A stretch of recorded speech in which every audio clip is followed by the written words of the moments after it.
আসসালামু আলাইকুম বন্ধুরা, চলে আসলাম নতুন একটি ভিডিও নিয়ে। আজকের ভিডিওটা তোমাদের জন্য অনেক অনেক বেশি গুরুত্বপূর্ণ হতে চলেছে, কারণ আজকের ভিডিওটাতে আমি তোমাদেরকে দেখাতে চলেছি যে কিভাবে তোমরা জিমেলের পাসওয়ার্ড চেঞ্জ করবে। তো চলো কথা না বেরিয়ে ভিডিওটি শুরু করা যাক। পাসওয়ার্ড চেঞ্জ করার জন্য আমরা প্রথমে মোবাইল থেকে জিমেল অ্যাপ্লিকেশনটি ওপেন করে নেব।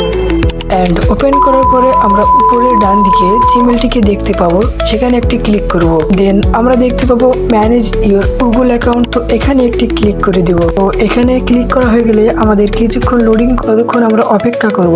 পার্সোনাল ইনফোতে ক্লিক স্ক্রল ডাউন করব অ্যান্ড সেখানে দেখতে পাবো পাসওয়ার্ড নামক একটি অপশন রয়েছে, তো সেখানে একটি ক্লিক করব। সেখানে ক্লিক করলে আমার যেহেতু ফোনে পাস কি দেওয়া রয়েছে, তো সেক্ষেত্রে আমি আমার ফিঙ্গারপ্রিন্টকে দিয়ে নেব। আপনাদের যদি কারো পাস কি দেওয়া থাকে তাহলে আপনারাও ফিঙ্গারপ্রিন্টকে দিয়ে নেবেন। তারপর আমরা এখানে দেখতে পাবো যে নিউ পাসওয়ার্ড নামক একটি অপশন রয়েছে, তো সেখানে আমরা একটি ক্লিক করা হয়ে গেলে আমরা যে পাসওয়ার্ডটি দিব, তো সেই পাসওয়ার্ডটিকে আমরা এখানে টাইপ করব। টাইপ করা হয়ে গেলে আমরা এখানে যে দেখতে পাবো যে কনফার্ম নিউ পাসওয়ার্ড, তো এখানে আরেকটি ক্লিক করা হয়ে গেলে আমরা এখানে উপরে যে পাসওয়ার্ডটি লিখেছি সেই কাঙ্ক্ষিত পাসওয়ার্ডটি এখানে আবার লিখবো। দেন আমরা চেঞ্জ পাসওয়ার্ডে ক্লিক করব। পাসওয়ার্ডটিকে ক্লিক করলে আমরা এখানে দেখতে পাবো গেট স্টার্টেড নামক একটি অপশন রয়েছে, তো এখানে আরেকটি ক্লিক করব। তো এখানে ক্লিক করলে আমাদের পাসওয়ার্ড চেঞ্জ করাটি হয়ে গেছে।